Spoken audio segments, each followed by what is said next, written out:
Good evening to one and all, the dignitaries on the dais, parents and students. It is very glad to be here, and na peru Naina Jaswal.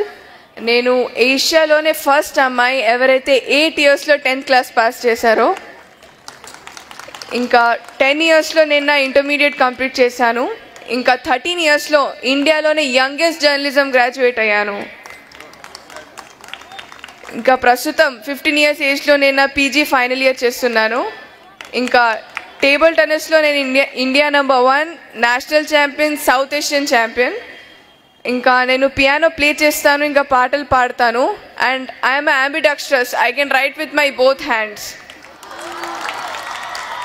And టైపింగ్లో నేను A to Z only 2 secondsలో type చేస్తాను. So ఇంకా నాకు రామాయణ్ 108 శ్లోకాస్ కంఠస్థం ఉన్నాయి. ఇక్కడ వచ్చేసి నాకు చాలా ఆనందంగా ఉంది. ఇంకా ఇవన్నీ నేను ఏదైతే యాక్టివ్ చేశానో ఇవన్నీ నేను ఇష్టపడి చదివాను, కష్టపడి కాదు. నా తండ్రి నేను చిన్న ఉండంగా తల్లి ఒడియే బడి అని నేర్పించారు. అందరూ వయస్సు పెరుగుతుంది అని అనుకుంటారు, కానీ ఆయు తరుగుతుంది అని అనుకోరు.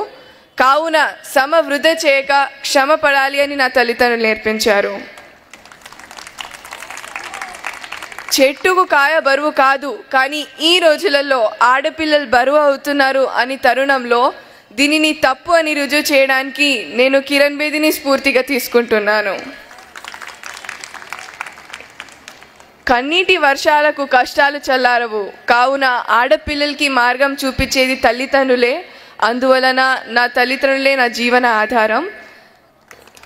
ఇంకా కొండకు సైతం గుండె పగిలే విషయాలు వెలుగులోకి వస్తున్నాయి. అది విజయవాడ ఆయేషాయే కానీ, ఢిల్లీ నిర్భయే కానీ. సో అందరూ ఆడపిల్లలు బలి కాకుండా ఝాన్సీ లక్ష్మీబాయిగా మారాలి అని నేను కోరుకుంటున్నాను.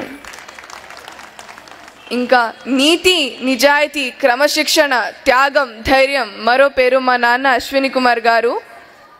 తీర్పుకు మార్పు అనే మాట నాలో లేదు. ఒక్కసారి నా పేరెంట్స్ బోధించారంటే అది కావాల్సిందే, దాంట్లో మార్పు అనేది ఉండదు. ఇంకా ఏ క్రమశిక్షణ లేకుండా, ఏ లక్షణం లేకుండా సంచరించడం మృగంతో సమానం అని నా పేరెంట్స్ బోధించారు.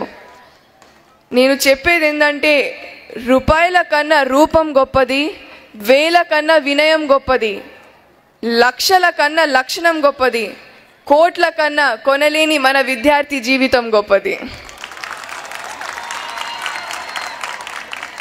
కృషి ఉంటేనే మనుషులు ఋషులు అవుతారు. ఎవరైతే కృషి చేస్తారో వారికి అదృష్టం ఎదురు చూస్తుంది. ఎందుకంటే స్వేచ్ఛ లేని జీవితం ఆత్మ లేని శరీరం లాంటిది. అందుమూలన మీరు భారత భావి పౌరులు, మీ చేతిలో భావి భవిష్యత్తు ఉంది. కావున మీరందరూ కష్టపడి చదువుకోవాలి. ఇంకా దేవుడు మనకు విజయాలు అందివడు, కానీ విజయాలకు కావలసిన శక్తి సామర్థ్యం ఇస్తాడు. అది మీ అందరిలో ఉంది. దీనిని మీ గురువులు ఆశీస్సులతో వినియోగం చేసుకోవాలి.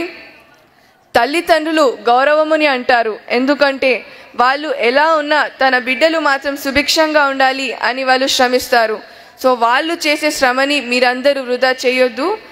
ఇంకా ఈ హిందూ పబ్లిక్ స్కూల్లో ఎన్నో అనురాగ అనుభూతులు ఉన్నాయి. ఈ తీయని క్షణాలు మీరందరూ ఎల్లప్పుడూ మర్చిపోలేరు. ఎందుకంటే పూసిన పువ్వు వాడిపోతుంది, పండిన పండు కుళ్ళిపోతుంది, ఎండిన ఆకు రాలిపోతుంది, కానీ నమ్మకంతో ఏర్పడిన మీ అందరి చిన్ననాటి స్నేహం ఎల్లప్పటికీ నిలిచి ఉంటుంది అని నేను కోరుకుంటున్నాను.